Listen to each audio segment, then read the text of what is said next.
Well, I've got to introduce our next speaker here who's going to join us on the panel as well. I met Mike Mass last month at Tampa Bay Startup Week. He was emceeing the event, and I was like, I liked his energy, and also that he's an independent artist, hip-hop artist, and event producer and promoter.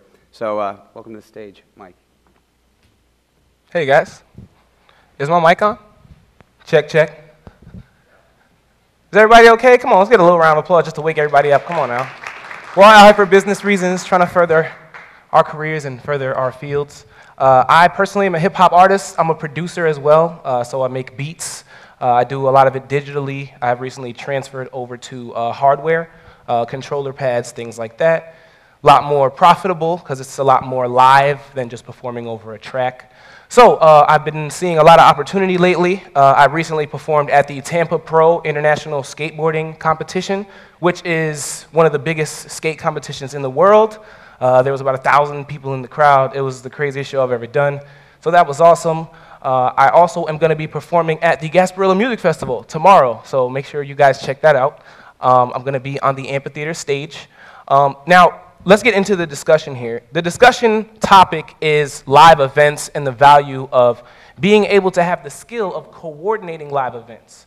Now, I want to get into some basic points here. The first one being that the act of throwing an event alone creates more buzz and awareness than really any other form of marketing. So using certain things like pay-per-click advertising or search engine optimization, those are the basics of being able to be found on the internet. However, when you're trying to raise awareness of your brand and everything like that, it's much better to do something where people can come physically and see that you have the resources to create an experience that's going to be memorable for them and that's going to tie their brand to that memory of that great experience. That's going to give you such an advantage when it comes to actually having brand recognition, because not only will you have the word of mouth, but because of today's social media, you will have evidence of the fact that you created something successful and that you created something where people came out and people talked about it, people shared it, and people took pictures.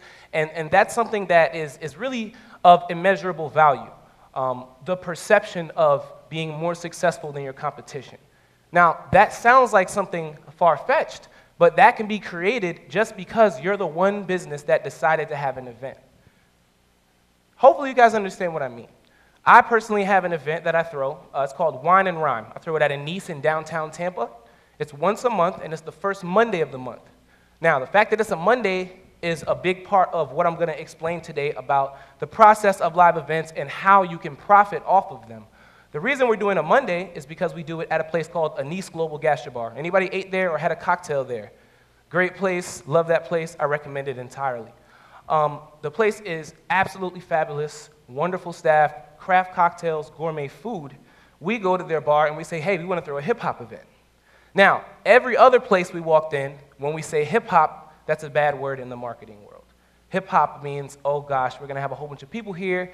Nobody is going to want to come in because they're going to see a certain type of people all hanging out outside, and that's not what we want. But Anise saw the vision in what we were trying to do. And what they did was they gave us a Monday. They said Monday is the night that we have the slowest bar amounts. So what we're going to do is give you that night, and if you do a lot at the bar, then we'll give you a percentage. Why? Because if we would not have been there that night, they wouldn't have made the money that they made that night. So now you're turning something that is just a coordination of an event, which really has nothing to do with the bar, you're turning it into a way for the bar to benefit off of your business. You understand what I mean? So it's a mutual benefit there. The bar is going to gain repeat patrons, repeat customers. You're going to gain the opportunity to do an event somewhere that's extremely upscale looking and has the feel of expensive. But in reality, if you're getting a bar percentage, then that means that you pay nothing to throw your event. And that's why it's so profitable. It's a marketing strategy that in every way pays for itself, but creates the same effects as any other marketing strategy that you would pay for. Anybody understand what I'm saying? Yeah, they do. All right, good. So let's just keep going. We're going to talk about from a business-to-business standpoint, and I want to talk about from a business-to-consumer standpoint.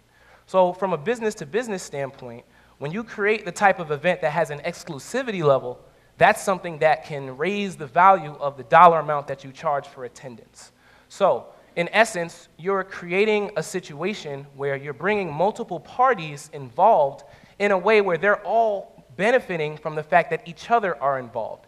They're all gaining reputability due to the fact that these other companies are also participating. Did anybody go to Tampa Bay Startup Week? Anybody? Yes. Tampa Bay Startup Week is probably the best example of what I'm talking about. Startup Week involved basically a group of independent businesses, small companies that got together and they created an engaging way of having everyone who attended feel like they were at something that was extremely, extremely important, something that was well-funded, something that was well put together. And as a result of that, every business involved gained the ability to say, hey, I was involved in Startup Week, and that gives me a leg up on the other companies who might not have on their resume participation in a major business conference, such as this one. You all are sitting in this audience, and when you talk to someone else and say, hey, I was at Gasparilla Interactive Conference, it's going to give you a higher value based on the fact that you probably made some connections here that these people that you're talking to or that other people in your field were not able to make or don't have. So this is all, and we've gotten far from just throwing an event, but these domino effects are all what happens as a result of conducting live events and promoting them correctly and through the proper sources and channels. So if you're using social media, that's probably the best way to do it. I do have a bunch of statistics, but really I like to talk to people because statistics can be very, narrow. When you're looking at statistics, usually they're a study from one year to another year of a specific demographic of people. What I like to look at more so are trends, and I like to look at, I like to look at the growth overall of the field itself. So there's one statistic that I felt like was important to mention, and it is that 45% of businesses that have conducted events, and this is a 2014 study, 45% of them saw between a 3-to-1 and 5-to-1 return on investment for throwing that event. That's a very big return on investment. That's a small investment, but it's a big return. And what I'm talking about right now is the fact that someone like me, a regular hip-hop promoter who just throws shows to give artists the opportunity to perform, the ability to advertise in that field because of the fact that, for example, at Wine and Round we have a 16-foot projector above the bar, it creates this need for us to connect with each other so that we can mutually benefit from each other in the music community, the budding technology community, the engineering community, and the overall idea community as a whole. So I think that that's really important. I think the fact that I'm here on stage talking to you right now as someone who really just does hip-hop and throws shows to give artists a chance is a really good sign that Tampa is really progressing towards more of a versatile view of how we can build a name for ourselves as a city and create an identity for ourselves as a city. Is anyone, raise your hand if you've heard that from anyone or in conversation that Tampa has a problem solidifying an identity for itself. That's something that I hear quite often, and I see multiple people in the crowd raising their hand. The reason for that is because there's not enough attention being placed on multicultural things that are going on in Tampa. What I mean is, I've been to visit Tampa Bay. I've been to other sites that say, hey, this is what you need to do when you come to the city.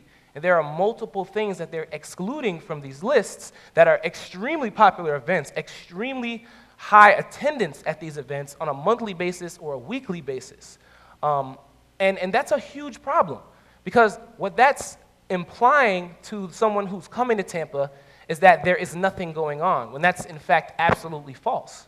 What's happening is a lot of things are going on, but the people who have the resources to get that information to people coming from out of the state are not highlighting those great aspects of Tampa Bay. Let's compare Tampa to St. Petersburg. St. Petersburg is a city that is known for its artistic nature and artistic culture, musical events, multiple venues for craft beers, and so on and so on. You know, multiple festivals, flea markets, things like that. And when I hear a description of that, it sounds like a description to me of Tampa when I hear it. And I don't understand why we are not budding as far as in a perceptional way, the same way that St. Petersburg is. And again, like I said, it's a result of us not connecting with each other to promote and to motivate each other to get everything out there as far as the word spread. So let me go back over here to what I was talking about. I kind of went on a tangent a little bit. I apologize for that. But is everybody still awake? I like you guys. All right, good. Okay, so what we didn't talk about, and this is what I'm going to go into. Yes, okay. Now, throwing an event. You say after you leave my speech, you say, all right, you know what, guys, we're going to throw an event, all right? You know, reserve the office, call Domino's, reserve 10 pizzas, we're going to get, you know, a couple of beers in here, and we're really going to do this, you know. And that is what I am here for, to tell you, don't do that. That's not a good idea. That's a bad investment, okay? Because you're going to end up spending $100 on a bunch of Cheetos and beer, and you're going to get nothing from it in any way, shape, or form. So what you have to do is you have to look to the people who have the knowledge of how to create an event that is successful in order to make that happen. Now, as a business or someone representing a business in the crowd, you should have a marketing budget. If you don't have a marketing budget, then you're not doing enough marketing. And it's probably why you're here asking, hey, how can I improve my marketing? So if you guys have the need to throw an event, to plan an event, to coordinate something, to do something successful with collaboration with musical artists, collaboration with visual artists, what you guys need to do is reach out to me or reach out to anyone in your local area that is someone who is notable for doing that type of thing. These people are doing these events, and honestly, when you're doing events of this nature without promoting a specific company or promoting a specific brand, it's more just general musical shows, and those are not necessarily really profitable. But once you attach a point of interest to these events, once you attach a goal of notifying the world that you're here and that you exist and that your company is great, once you attach that, then the motivation to make it successful becomes so great that during the time that you're promoting your event, you end up promoting your brand twice as much as you've ever done in the past. And that's what I'm here to talk about, and that's really what I'm here to say. So, I don't know how much time, I've been talking. Excuse me. Couple minutes? All right. Well, I just want to talk to you guys about some of the things that do go on in Tampa since you're here so I can let you know. Like I said, Wine and Rhyme is first Monday of the month, every month. That's in downtown Tampa at Anise Global Gastrobar. We've had people who've been featured on American Idol perform. We've had some Grammy-nominated producers come in there and perform. We've had poets. We've had acoustic bands. And we also, like I said, have the opening for sponsorships at our event. We would love to have more participation from businesses as far as sponsorship is concerned for that 16-foot projector screen. It's definitely something that can benefit your business as far as awareness. It's in one of the highest median income areas of the entire Tampa Bay city. So it's nothing but beneficial for you to participate in supporting something like my event. You know, if you want to talk specifics about it, come see me after, my speech. There's also another event called Old Dirty Sundays, which is very popular. Visit Tampa Bay finally picked up on that and put it on the site. It's every single Sunday at Crowbar, and it's a big, huge, old-school hip-hop party with breakdancers in a circle. I'm not kidding. It's absolutely amazing. If you guys are still here on Sunday, make sure you check that out. Like I said, I can go on about events. There's an event called Art and Soul, which happens in St. Petersburg, very similar to Wine and Rhyme. But it does feature more so of the visual art perspective, things like that. Like I said, my name is Mike Mass. I really appreciate the opportunity to come and speak to you guys about the value of live events in any market, for any company. If you ever have any questions, you can take my email down. It's very easy to remember. It's mikemassmusic@gmail.com. I want to thank Vinny so much. He's been incredible. And Gasparilla Interactive, I hope to see you guys at the finale party, 6 o'clock, 1901. You guys going to be there? Yes. All right. And then we're going to have fun, and we're going to loosen up, and I can talk more directly with you guys about, everything that I have to offer for you as far as information about how you can make events work for you and how you can make them make money for you without spending anything. So thank you guys so much. My name is Mike Mass. I really appreciate your time.